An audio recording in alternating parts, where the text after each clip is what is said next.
Kun ostamme ja kulutamme jokapäiväisiä tavaroita, joudumme samalla rahoittamaan erilaisia instituutioita. Näin rakentuu valtakoneisto, joka kokonaan hallitsee elämäämme.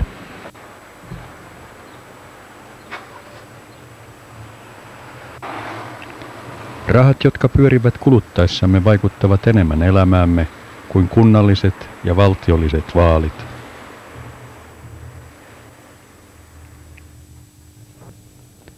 Jos haluamme muuttaa maailmaa, mistä meidän tulisi aloittaa? Tulisiko meidän pienin uudistuksin yrittää parantaa jo olemassa olevaa, vai pitäisikö meidän pyrkiä vallankumouksellisiin muutoksiin, jotka kokonaan muuttaisivat yhteiskunnan valtarakenteet?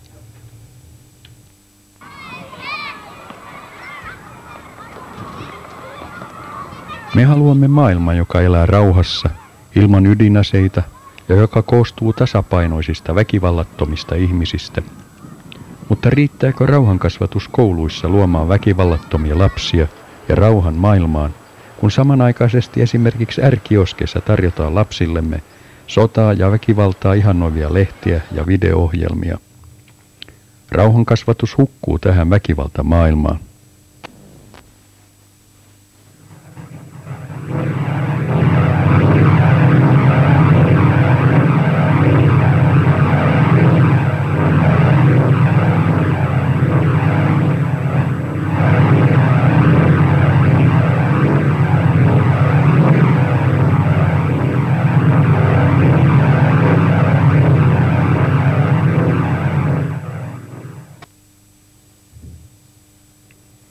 Mitä voidaan rauhankasvatuksella aikaansaada, kun USA:n aseteollisuus valmistaa yhä tehokkaimpia aseita?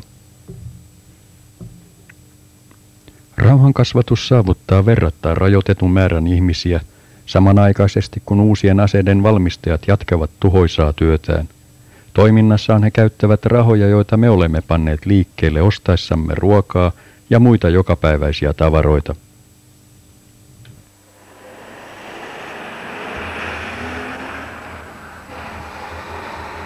Mikä muodostaa todellisen uhan ympäristölle? Voidaanko verrata ruohikon likaamista ja teollisuuden myrkkypäästöjä?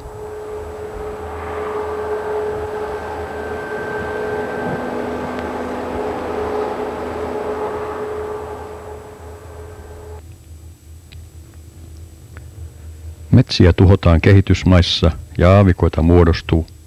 Tähän ovat syypäitä muun muassa kahvin viljely ja puujalostusteollisuus. Mutta ylivoimaisesti suurin ympäristöuhka tänä päivänä on ydinasetuotanto. Ydinasesota uhkaisi tuhota kaiken elämän maapallolla.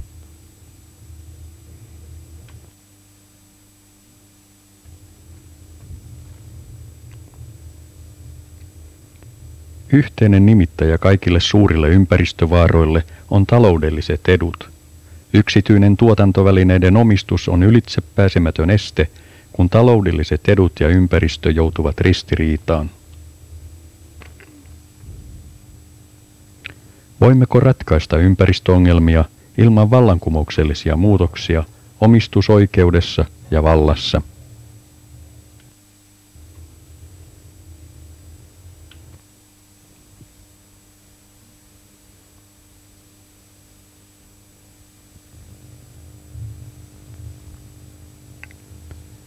Asuntopulasta on maassamme paljon puhuttu, mutta mitään ei näytä tapahtuvan.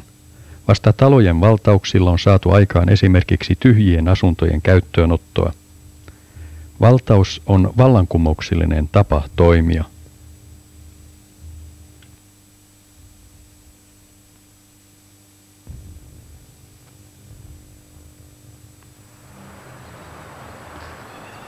Reformistinen tapa ratkaista asuntokysymykset on varata 10 miljoonaa markkaa valtion budjetissa asuntorakentamisen edistämiseksi. Tämä ei kuitenkaan merkittävämmin auta asunto-ongelman ratkaisua. Mutta jos pankit pakotettaisiin alentamaan pitkäaikaisten asuntolainojen korkoja 2–3%, muuttuisi asuntotilanne ratkaisevasti. Ihmisillä olisi varaa ottaa lainaa asunnon hankkimiseen. Tämä ratkaisumalli kaventaisi kuitenkin pääoman liikkumavapautta ja uhkaisi pankkien voittoja. Tässä syy siihen, ettei korkoja alenneta asumisen edistämiseksi.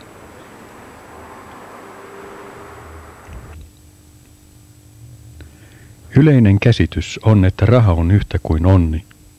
Ulkoisesti vaikuttaa ikään kuin rahalla olisi joku maaginen sisäinen voima. Rahalla voi ostaa mitä vain, onnea, rakkautta ja tavaraa, mutta rahalla ei ole mitään omaa sisäistä voimaa. Raha on vain ulkoinen ilmentymä niistä yhteiskunnallisista suhteista, jotka luovat rikkaita ja köyhiä. Tämä koskee myös tavaroita, joita näemme kaupoissa. Tavaroiden hinnat ilmentävät niitä sosiaalisia suhteita, joiden vallitessa ne on valmistettu. Mutta nämä suhteet eivät näy tavaroissa, vaan ainoastaan niiden hinnassa.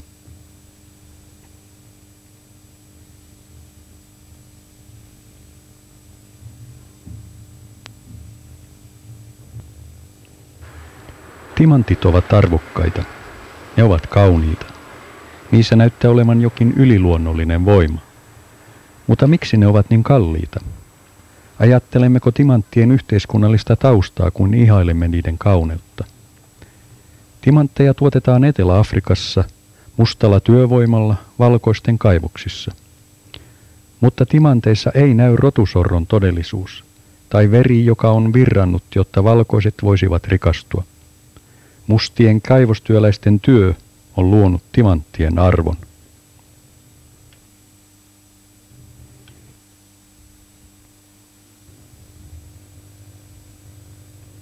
Tavaroiden yhteiskunnallinen tausta luo niiden arvon. Tämä tosiasia on kuitenkin usein hämärän peitossa. Tätä kutsutaan tavarafetisismiksi. Kapitalistisessa yhteiskunnassa näyttää siltä niin kuin kaikki olisivat tasavertaisia tavaroiden kuluttajia, mutta tavaroiden ja niiden hinnan taakse kätkeytyy ne yhteiskunnalliset suhteet, joiden vallitessa ne on tuotettu. Suhteet, jotka tekevät kapitalisteja ja työläisiä, rikkaita ja köyhiä, rasisteja ja mustia kaivostyöläisiä. Rahalla ei ole mitään yliluonnollista voimaa. Raha ei sellaisenaan tee joitakin ihmisiä rikkaiksi, vaan määrätyt yhteiskunnalliset suhteet aiheuttavat sen, että joillakin ihmisillä on enemmän rahaa kuin toisilla. Toisin sanoen oikeus saada kuluttaa enemmän tavaraa kuin toiset.